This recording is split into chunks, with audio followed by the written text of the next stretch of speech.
It's been pretty difficult for me to see any global good recently.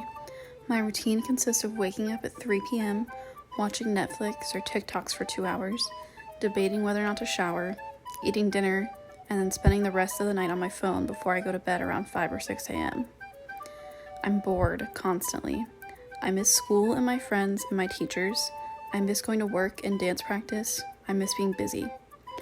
I'm sad that my senior year is taking such an untraditional route. I'm sad that I don't get a senior prom or a normal graduation. There's so many things to complain about. I really could go on for a while. However, as terrible as the global pandemic is, not just for me, but for the people actually battling the virus, as well as the healthcare professionals fighting to keep them alive while risking their own safety, there's always good things happening in the world. I've been extremely negative over the course of this quarantine, focusing on myself and how bad this situation is for me, and not really thinking much about others. Thankfully, though, many people are doing the opposite, and there's so many cool things going on right now. I'm going to talk about 7 good things that are going on in the world right now that help to counteract the negativity brought about by the coronavirus. First, koalas are being released back into their natural habitats after being removed due to the wildfires in Australia. They were cared for months while things got back to normal in Australia, and in late March they were ready to go home. Now they're being released.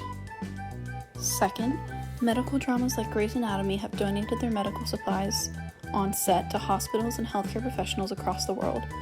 Because there's no filming going on at the moment, producers and directors wanted to help out by providing materials that many hospitals have run out of, like masks and gloves, which is incredibly generous and has no doubt saved lives. Third, animal shelters have reported an increase in foster applications. So many people have gotten quarantine pets just to keep them company while being isolated for so long. This has provided many pets with a loving home, while also decreasing the workload for adoption facilities, which is important so their employees have a better opportunity to stay home rather than come to work. Fourth, a bill was introduced in the House that would allow undocumented immigrants to receive stimulus checks during the time of this pandemic. This would show that immigrants who happen to be undocumented are recognized and appreciated for the work they do for our country. This is a huge step forward in the House for normalizing the reputation of hardworking immigrants. Fifth, recently it has been discovered that we could be close to eradicating the second disease after smallpox, guinea worm parasite. Cases are dwindling, and it could be the first parasitic disease to be stopped, as well as the first to be eradicated without the use of a vaccine or medicine. This is even more impressive today considering how the world seems to be overtaken by another pandemic disease. Sixth, pollution rates have lowered significantly since the worldwide quarantine restrictions have been placed. Harvard researchers even use the word plummeted when describing how pollution rates have decreased. In India, people can now see the Himalayas for the first time, where before it was just smog. Also in India, the gas nitrogen dioxide dropped 70%, when it normally would have been incredibly harmful. Animals, especially dolphins, are swimming in Venice now that its water is so clear. Harvard researchers also said that the significant pollution drop in China actually saved between 53,000 and 77,000 lives who would normally have been at risk from the dirty air they breathed, causing life-threatening illnesses. The pollution decline is so drastic and so necessary. Hopefully it is a wake-up call for all of us. Seventh, by far the most touching story I heard throughout quarantine is about Sir Captain Tom Moore. He is a World War II veteran who raised millions of dollars for healthcare workers. He began walking around his backyard garden on April 6th as a fundraiser.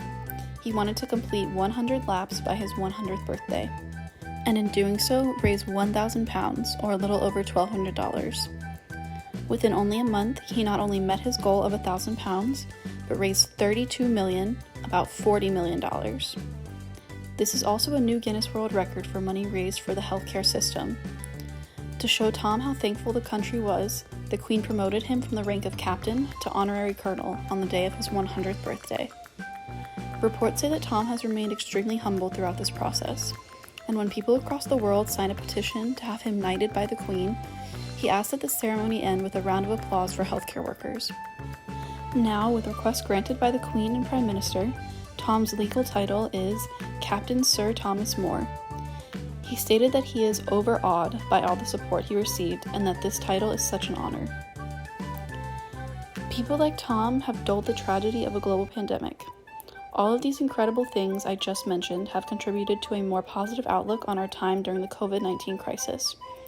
All over the world, people are making the best of a terrible situation, and it's inspiring.